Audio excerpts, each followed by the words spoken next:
A lot of whistling and sounds, as you can hear.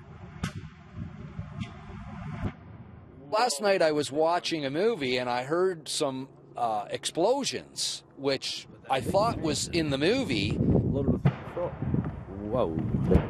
Whoa. It's getting more severe. I ran outside, looked to the west, and saw a huge plume of smoke, and the sky was lit up.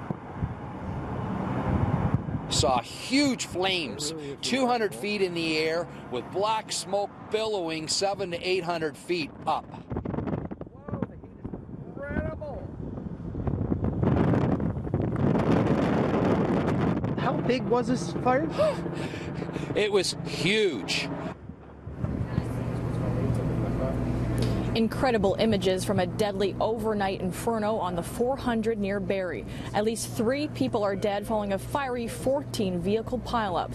And the carnage even more apparent in the light of day. Several vehicles burnt down right to their frames, and large sections of the highway melted with the intense heat of the flames. And as you can see from where we're standing on an overpass overlooking Highway 400, all lanes still remain closed to traffic as investigators continue to pull apart this scene piece by piece. For now, let's go over to Tammie Sutherland with more on last night's fiery collision and the investigation today. I have never seen a collision scene of this magnitude with this significance. It is just almost Armageddon. There is cars, twisted metal, debris everywhere. An inferno exploding along Highway 400 overnight. Loaded fuel tankers and tractor trailers were among the vehicles ablaze on the stretch between Highway 88 and 89. Viewer videos showing flames filling the road and sky just before 11:30 last night. The scene being described by police as apocalyptic.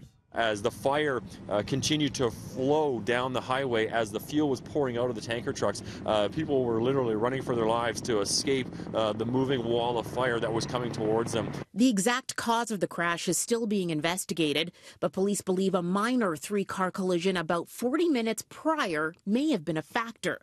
Traffic on the 400 slowed down because of that smaller crash. Police are now looking into the possibility one of the now charred fuel tankers slammed into the traffic backup, causing the explosion and chain reaction crash. Hours later, several trucks were still parked on the side of the 400 after being caught behind the collision. Other trucks were either too long or were carrying too heavy of a load to turn around or reverse off of the highway. And that meant that some truck drivers had to stay out here all night long. Local residents brought coffee to some of the drivers who've been waiting all night to be escorted off of the road. I kept hearing small explosions. Boom, boom, boom. Gerard Fortin was watching a movie when he heard the explosions and went toward the crash scene with his son.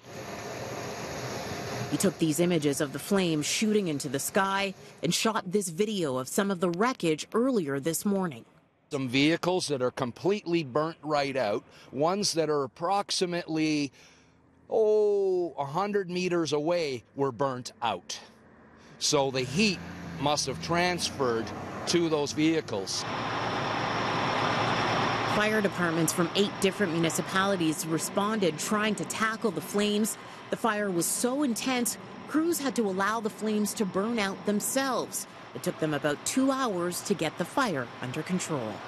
EMS, fire, police, and emergency response were already on scene within a kilometer, and their response times was, I would say, within seconds. Police say the sky was clear, the roads were dry, and visibility would not have been an issue at the time of the crash. Several factors will now come into play with the investigation, and that includes possible mechanical issues or driver error. In Bradford, Tammie Sutherland, City News.